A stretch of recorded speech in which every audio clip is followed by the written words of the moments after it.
எங்களுக்கு இந்த வருஷத்துல போற முடிக்கணுங்க. குயிக்கா கிடையாது. ஃபேரா. அப்படிங்குள்ள ஜெலன்ஸ்கி அவர்கள் என் தலைவன் டாவோஸ் மீட்டிங்ல வந்து பாத்தீங்கன்னா கெத்தா பேசிட்டாரு. போற சீக்கிரமா முடிக்கணும். ஆனா குயிக்கா கிடையாது அப்படின்னா எப்படி அப்படிங்கிறது தெரியல. பட் ஆனா இப்போ ட்ரம்ப் அவர்கள் புட்டின் அவர்கள்கிட்ட பேசுறதுக்காக இருக்கிறார் இல்லையா?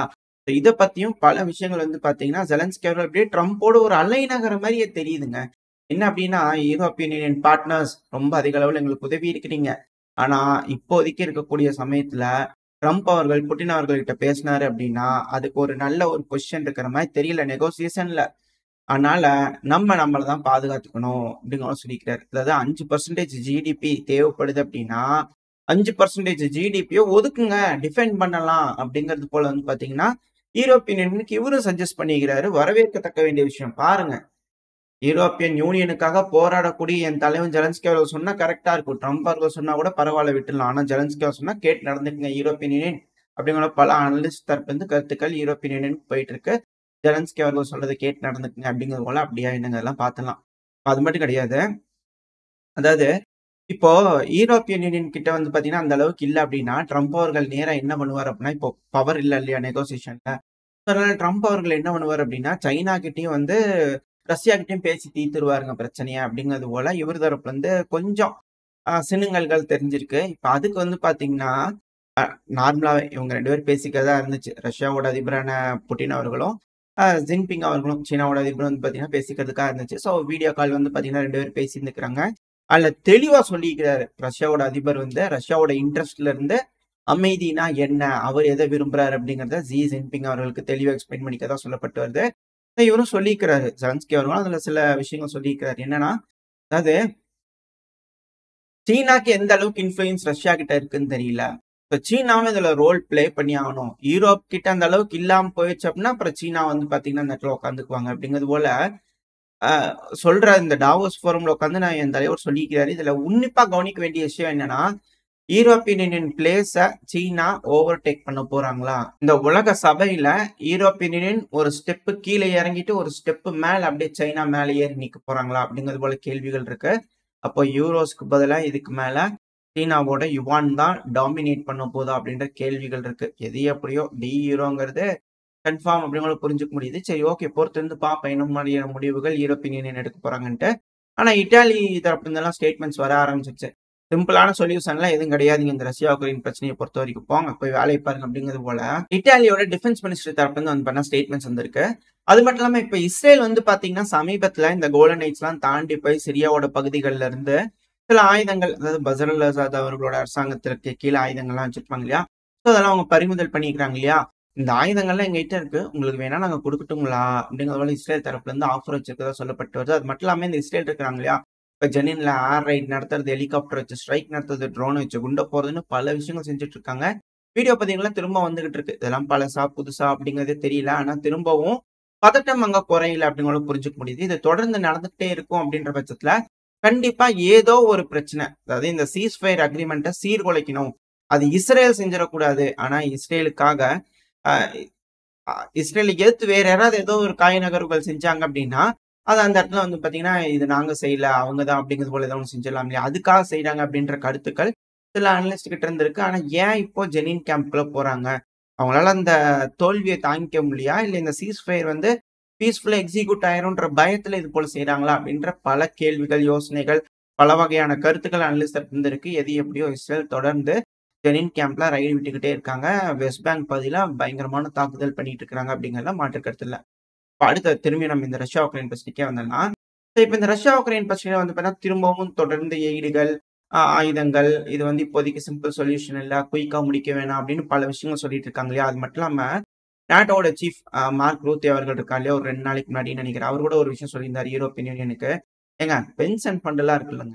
அப்புறம் சோசியல் பெனிஃபிட்ஸ் ஃபண்ட்லாம் இருக்குல்ல. அதெல்லாம் எடுத்து டைரக்ட்டா வெப்பன் ப்ரொடியூஸ் பண்றதுக்காக அலோகேட் பண்ணிட்டு போ வேண்டியதுதானுங்க அப்படிங்கிறது போல அவர் தரப்புல ஸ்டேட்மெண்ட் இருந்தது. அதாவது ஒரு மனுஷன் 30 வருஷம் வேலை செஞ்சு, கஷ்டப்பட்டு, சம்பாரிச்சு, சேர்த்து வச்சு, அவனோட ஓல்ட் ஏஜ்ல வந்து பார்த்தீங்கன்னா, பென்ஷன் கிடைக்கும். கொஞ்சம் நிம்மதியா வாழலாம் அப்படிங்கிறதுக்காக யூரோப்பியன் யூனியன்ல இருந்தா, இப்ப அதுல வந்து கை வைக்கிறாங்க அப்படின்னா எப்படி? இது போல விஷயங்கள்லாம் இருக்குது அப்படின்னா, உலகத்துல ஏதாவது ஒரு மக்கள் பென்ஷன் ஸ்கீம்ன்னு ஏதாவது வந்து ஒரு அரசாங்கம் அறிவிக்குது அப்படின்னா, அத செய்யறதுக்கு யாராவது இன்வெஸ்ட் பண்றதுக்கு யாருக்காவது விருப்பம் இருக்குமா அப்படின்ற கேள்விகள் இருக்கு. பொறுத்து இருந்தா பார்க்கணும். இதனால மக்களுக்கு எந்த அளவுக்கு பாதிப்புகள் இருக்க போகுது. இல்ல நாங்க ஆயுதம் தயாரிக்கிறோம், ஜெயிக்க போறோம், ஜெயிச்சிட்டோம்னா என்ன நடக்கும்? சேர்த்து குடுத்துடலாம். ஒருவேளை தோத்துட்டா என்ன நடக்கும்? அப்படின்ற கேள்விகளும் இருக்கு. ஸோ பொறுத்து இருந்தா பார்க்கணும். மக்களோட பணத்த வச்சு கேம்பிளிங் விளையாட போறாங்களா? அப்படின்ற கேள்விகள்லாம் இங்க வர ஆரம்பிச்சிருக்கு. யூரோப்பியன் யூனியன் தயாரா தான் இருக்கிறாங்க. பெருமளவு இன்ட்ரெஸ்ட் காமிச்சுட்டு தான் இருக்கிறாங்க உக்ரைன்ல. எனக்கு இந்த உக்ரைன் போர பார்க்க எனக்கு எது ரிசம்பிள் ஆகுது அப்படின்னா, இந்த உருகுவேயின் வார் இந்த உருகுவே, பருகுவே இந்த ஏரியா இருக்கு இல்லையா? அதான் சவுத் அமெரிக்கால நடந்தது. 1860 காலகட்டங்கள். 1867ன்னு நெனைக்கிறேன். ஸோ அந்த டைம்ல அது ஒரு 5 வருஷ போர் நடந்தது. 5 வருஷத்துக்கு மேல நடந்த ஒரு போர் இது. பயங்கரமான போர். அதிகமான உயிரிழப்புகள் நடந்த ஒரு போர் அது. இதுல பருகுவேல ஆண்களே இல்லாம போன ஒரு சூழ்நிலை உண்டாச்சு அந்த டைம்ல. அந்த போரோட முடிவுல 2,00,000 பெண்கள் இருந்தாங்க. 28,000லேருந்து ஒரு 30,000 பெண்கள். இது வந்து உறுதிப்படுத்தவே முடியாது. போர் சூழல் அப்படின்றனால அந்த டைம்ல அந்த அதிபரா இருந்தார் இல்லையா? அந்த டைம்ல பருகுவேல அவரும் இறந்துட்டாரு. அதுக்கப்புறம் தான் அந்த பிரச்சனை முடிவுக்கு வந்து அதனால எக்ஸாக்ட்டா என்ன டெமோகிராஃபி எது என்னன்றது தெரியல.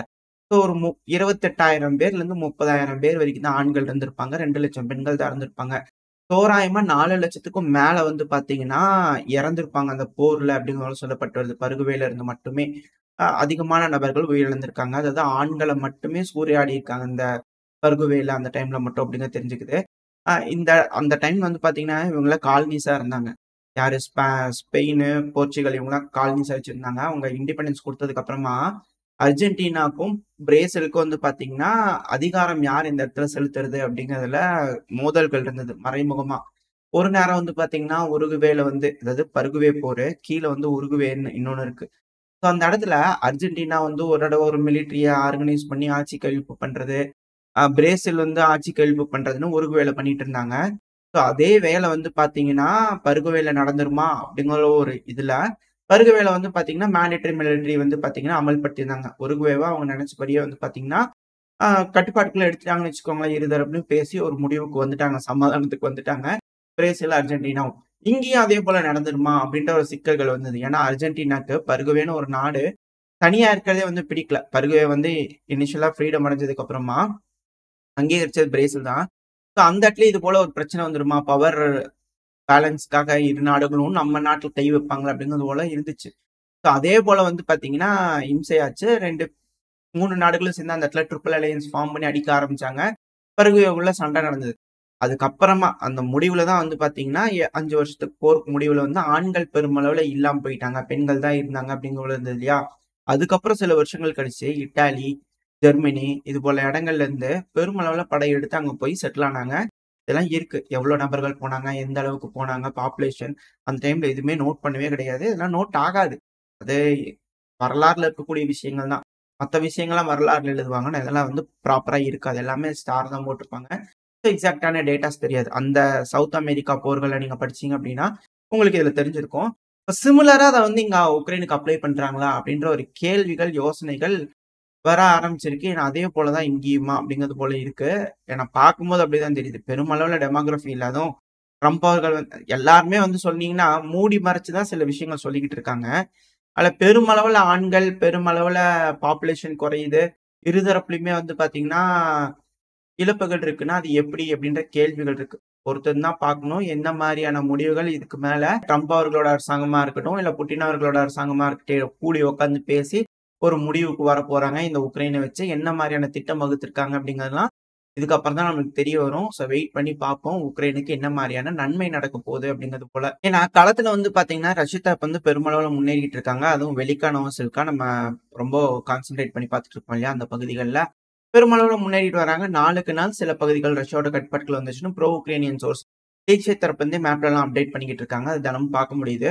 ஒன்ஸ் இது விழுந்துருச்சு அப்படின்னா, என்டையர் ஜாப்ரோசேஷியா, டொனெஸ்க் இது எல்லாமே வல்னரபிளா மாறிரும். ரஷ்யா நினைச்சாங்கன்னா, டினிப்பர் ரிவர் வரைக்கும் இந்த பகுதியிலிருந்து முன்னேறி போறதுக்கு இது ஒரு பேஸா பயன்படுத்தி பெருமளவுல அஃபென்சிவ் ஆப்பரேஷன் எடுக்க முடியும். இது ஒரு மிக முக்கியமான ஒரு டவுனு, ஒரு வில்லேஜ் செட்டில்மெண்ட்டு. ஸோ இது இப்ப ரஷ்யாவோட கட்டுப்பாட்டுக்குள்ள வந்துருச்சு அப்படிங்கும்போது, இது மிக பெரும் பின்னடைவ உக்ரைனுக்கு ஏற்படுத்திரும் பேச்சுவார்த்தையிலேயே. இந்த காரணத்தினால தான் ஜெலன்ஸ்கி அவர்களும் சொல்றாரு, நெகோசியேஷன் டேபிள் ஒண்ணும் பெருமளவுல இல்லப்பா நம்ம உட்காந்து பேசுறதுக்கு அப்படிங்கிறது போல. ஸோ வெயிட் பண்ணி பார்ப்போம். இது களத்துல பெருமளவுல ரஷ்ய தரப்பு வந்து முன்னேறிட்டு இருக்காங்க. அது மட்டும் இல்லாம தாக்குதல்கள்லாம் வீரியமா நடந்துகிட்டு இருக்கு. எம்எல்ஆர்எஸ் யூஸ் பண்ணிலாம் தாக்குதல் பண்ணிட்டு இருக்காங்க. சுத்தி சுத்தி எப்ப பாரு வந்து பார்த்தீங்கன்னா, ரஷ்யாவோட ட்ரோன்களா இருக்கட்டும், உக்ரைனோட ட்ரோன்களா இருக்கட்டும், அந்த ஏரியால என்ன நடக்குது அப்படிங்கிறத எடுத்துக்கிட்டே இருக்கிறாங்க. ட்ரோன் வியூல வந்து பார்த்தீங்கன்னா, வீடியோஸ் எடுத்துக்கிட்டே இருக்கிறாங்க. மானிட்டர் பண்ணிக்கிட்டே இருக்கிறாங்க சிச்சுவேஷன். பட் ஆனா அங்க இருக்கக்கூடிய வீரர்கள்லாம் வந்து பார்த்தீங்கன்னா, வீடியோ பதிவுகள் போட்டுருக்காங்க. எங்கள வந்து கைவிட்டுட்டீங்க. இப்படி பண்ணிட்டீங்க. நீங்க கீவ்ல ஜாலியா உட்காந்துக்கிறீங்க. எங்கள இப்படி பண்ணிட்டீங்களே அப்படிங்கிறது போல அங்க இருக்கிற வீரர்கள், உக்ரைனோட வீரர்கள்லாம் வந்து பார்த்தீங்கன்னா, கதறல்கள வெளிப்படுத்தி இருக்கிறாங்க. இதனால என்ன மாரியான விளைவுகள் மத்த இடங்கள்ல சண்டை பிடிச்சுட்டு இருக்கக்கூடிய உக்ரைனோட வீரர்களுக்கு கிடைக்க போகுது அப்படிங்கிற போல தெரியல. வெயிட் பண்ணி பார்ப்போம். இங்க இருக்கக்கூடிய உக்ரைனோட வீரர்கள மீட்டெடுக்க போறாங்களா? இல்ல கைவிட்டுற போறாங்களா உக்ரைனோட அரசாங்கம் அப்படிங்கிறதெல்லாம் பார்த்துடலாம். ஸோ ஓரளவுக்கு தகவல்கள் இந்த பதிவுல நம்ம கவர் பண்ணியிருக்கோம். இதோட இந்த பதிவு நான் முடிச்சுக்கலாம். இந்த பதிவு எப்படி இருந்துச்சு உங்களுக்கு பிடிச்சிருக்கா? பிடிச்சா லைக் பண்ணிட்டு, உங்க ஃப்ரெண்ட்ஸ் அண்ட் ஃபேமிலியோட ஷேர் பண்ணிக்கோங்க. அது கூடவே மறக்காம இந்த பதிவு பத்தின உங்களோட கருத்துக்கள கமெண்ட் செக்ஷன்ல சொல்லுங்க. இந்த பதிவு நல்லா இருக்குன்ற நம்பிக்கையில அடுத்த பதிவுல உங்கள சந்திக்கிறேன். அதுவரைக்கும் ஸ்டே சேஃப். Bye bye.